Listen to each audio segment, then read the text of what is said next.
আমাদের দাবি মানতে হবে দশম গ্রেড দিতে হবে বৈষম্যহীন বাংলায় তোমার দাবি আমার দাবি।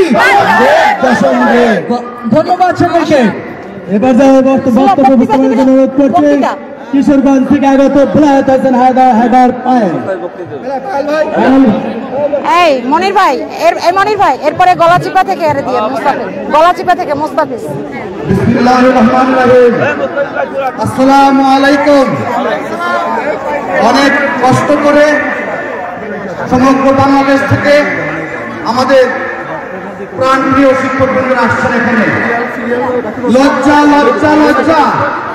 এই লজ্জা কোথায় রাখি? এই লজ্জা আমাদের নয়।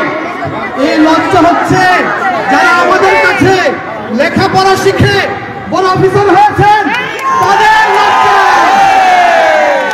আমরা চাই আমাদের দশম গ্রেড, আমাদের ন্যূনতম দশম গ্রেড। কেন?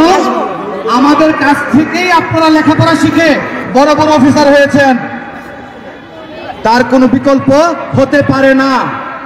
আমাদের দাবি মেনে না নিলে আজকের পরে কঠোর পদক্ষেপ নিব আমরা। স্কুল বন্ধ থাকবে, দেখবো কারা শিক্ষা গ্রহণ। আমরা তরুণরা যেভাবে একত্রিত হয়ে রাস্তায় নেমে এসেছি, সেই জায়গা থেকে আমরা আবার বলতে চাই এই বাংলাদেশে শিক্ষকদেরকে আর কোন ধরনের অবহেলা করা চলবে না। আজকে একজন শিক্ষক যিনি বেতন কম পান, যিনি মর্যাদার দিক থেকে অপমানিত হন, একজন শিক্ষককে রাষ্ট্রের সমস্ত প্রজাতন্ত্রের কর্মচারীদেরকে ছাড় থাকতে হয়, এর যে লজ্জার কি বিষয় রয়েছে, সেই শিক্ষক আমার ক্লাসরুম ছেড়ে ঢাকার শহরে এসে তার বেতনের জন্য আন্দোলন করতে হয়। আমরা দেখেছি অনেকগুলো স্কুলে বছরের পর বছর পাঠদান করা হচ্ছে, কিন্তু তারা বেতন পাচ্ছেন না।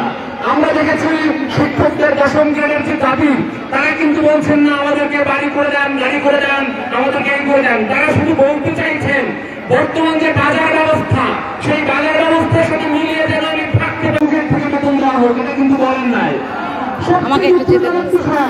এই ভূখণ্ডের আশেপাশে যতগুলো রাষ্ট্র আছে, সবগুলো রাষ্ট্রের চেয়ে বাংলাদেশের শিক্ষকদের বেতন সবচেয়ে কম।